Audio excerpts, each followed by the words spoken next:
it's also low enough that winter Shh. Question number 1 says, how much on average do full-time students pay for textbooks for a semester? And this is a confidence interval for one mean. So the mean is the average amount we're looking for that students pay for textbooks in a semester. So it says we wish to produce a 90% in this problem confidence interval for the mean cost of textbooks for all full-time students.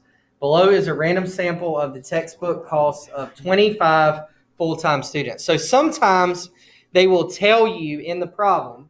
So we're going to have two different types of problems. In number 1, it gives us all the students, like all 25 students in our sample, and tells us how much they paid. In like question number 2, it tells us what the mean and the standard deviation actually are instead of giving us every individual value. It tells us here's the mean, here's the standard deviation. So this one is one where we have to actually put this data in the calculator in a minute to calculate. Now, for intervals for mean, there are 2 possible things that you have to know.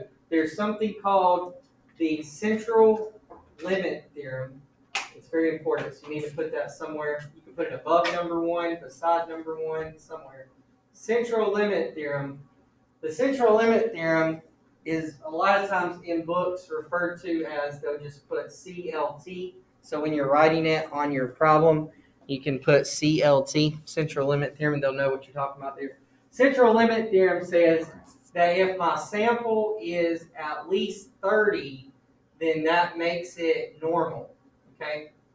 A normal sample. Now, normal just means that I can use z-scores, which is what we've been doing with proportions, like z-interval and stuff like that. Now, but the thing in with averages, is if our sample is not at least 30, and we don't know the population standard deviation, then we don't do a z interval. Instead, we do a t interval, that's for t intervals are for when, and I'm going to write that down. So this is why we use a t interval. We use a t interval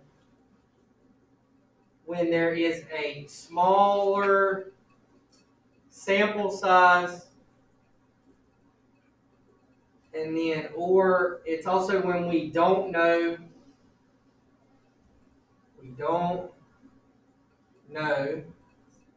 the population standard deviation. Now, and the reason we're doing t intervals first is because in the real world, a t interval would be all you would ever be able to do, because typically you wouldn't be able to do a z interval because you would never know the population standard deviation. Because like if your population is the entire country of adults, like you're not going to know the standard deviation of the entire population. If you know the standard deviation of the entire population, then why are you taking a sample? It's kind of like that. So technically, like, you would never actually know the population standard deviation, so you would always be using a t interval. So typically on the exam and things, in free response questions, if you're confused, like, do I use a t or a z? You typically go to using a t interval for these tests because you don't know the population standard deviation. All right. So in this one, it doesn't tell us anything about the population. It just tells us in these 25 full-time students, here is how much they paid for a textbook. So we're still going to use the same setup, the P, A, N, I, C. Now, one thing that we'll go ahead and fill in, this is a T interval for one mean. So we've already got that.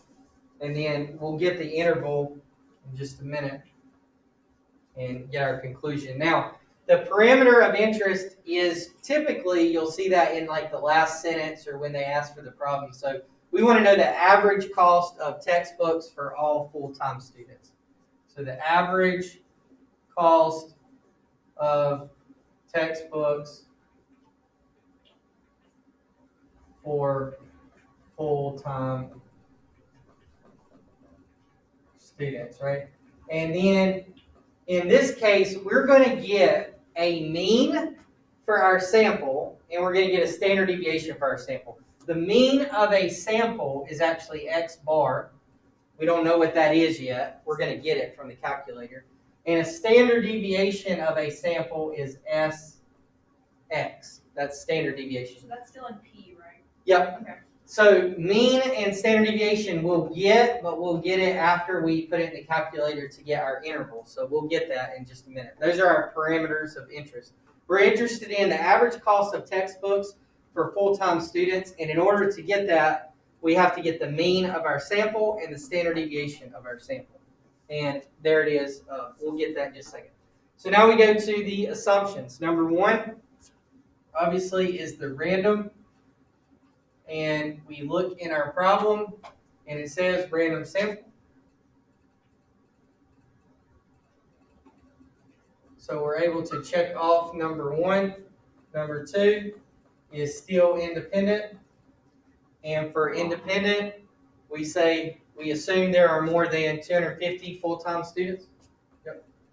So assume more than 10 times the size of our sample. So if our sample is 25, we assume there are more than 250 full-time students. And then the last one is normal. Now, I just gave you normal. That was the central limit theorem. So you'll say the central limit theorem for normal says n is greater than or equal to 30. In this one, we have 25. So we put an X there. That it does not pass the normal condition, which is still okay. It's not. It just means it didn't pass the condition. The sample could be bigger. We'd like for it to be bigger, but it's not. Sometimes in the problem, it will say the data is normal or something, or this comes from a normal distribution. If it says in the problem that it's normal, but you have a small sample, you can still actually say here in condition number 3 that it's normal. But nowhere in this problem does it tell us that it's got a normal distribution. A normal distribution means most of the data is in the middle and it's kind of spread evenly, symmetrically. So if we have more than 30 or more, we typically know that it follows a normal distribution. In this case, we only had 25, so we're close, but we're not there. The naming it's a T interval on your calculator, and you always say for what you're talking about. We're talking about for one mean in this problem. So a T interval for one mean. And now we want to go find the interval. So to find the interval, the first thing we have to do, we have data here. So we have all these numbers. So we have to go ahead and get those numbers into our calculator. So step 1 is to go to stat edit and actually type those numbers into list 1. So that's where we're at as far as that goes. So we're going to type all of our numbers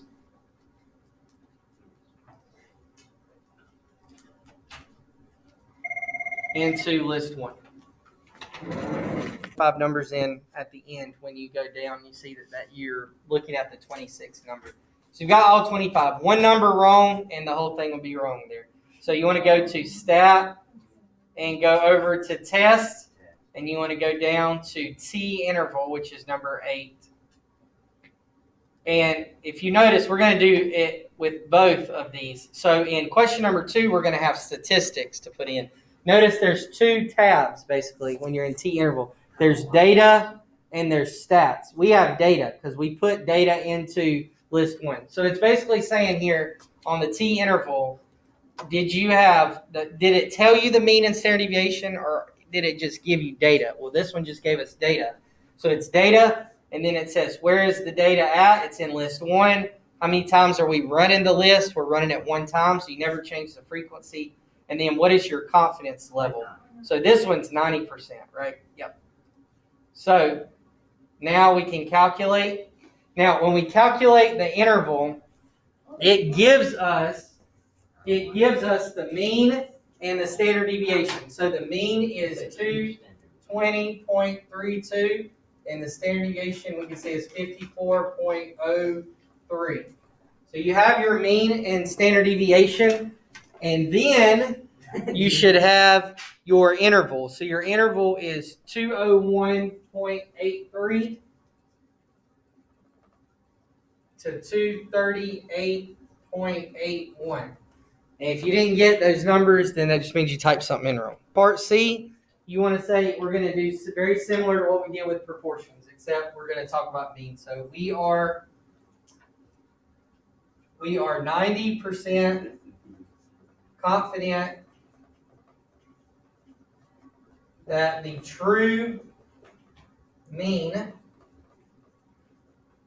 of, and then what the problem's talking about. The problem is textbook cost for full-time students. That the true mean, and I might just say the true mean textbook cost Yeah, I'm just gonna for full-time students is between $201.83 and $238.81. So we are 90% confident that the true mean, and then you say what the problem's talking about, is between, and the two numbers in our interval. So in this problem, we are 90% confident that the true mean textbook cost for full-time students is between $201.83 and $238.81. And that wraps up the question for number 1. Number 2 says, after surveying a random sample of students at Dartmouth College, a campus organization calculated that a 95% confidence interval for the mean cost of food for one trimester has a mean of $850 with 20 students and a sample standard deviation of $10. So like in this problem, it'll actually go a little bit quicker because they already gave us the mean and the standard deviation. Now the campus organization wants to interpret the confidence interval for an article that is to appear in the student newsletter. So P, a parameter of interest that we're interested in is the average cost of food for one trimester at Dartmouth. So some schools colleges have it where they can get 3 in the same year. So that way they can do it where it is set up. Instead of 2 18-week semesters, then they do 3 12-week semesters, and that way they can get through quicker and get more credits that way. The average cost of food for one trimester is $850 with standard deviation of 10. That's your parameter of interest. Your assumptions, number 1 is random, and you look in here and it says right there, yep, surveying a random sample of students.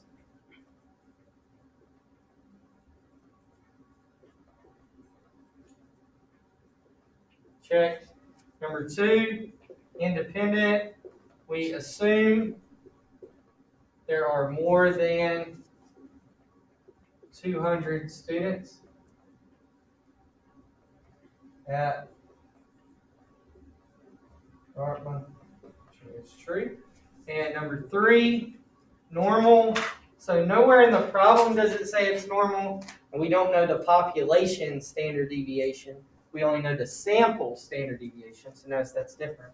So normal, the central limit theorem says n would have to be at least 30. In this case, it's only 20, which is not 30, so we'll put a little x there. All right, and then we'll name this. This is still a t interval for one mean. And then we need to go find the interval in the calculator. So these are going by, we're getting through these pretty quickly. So as you go to find the interval in the calculator, we're going to go back to t interval. So stat test.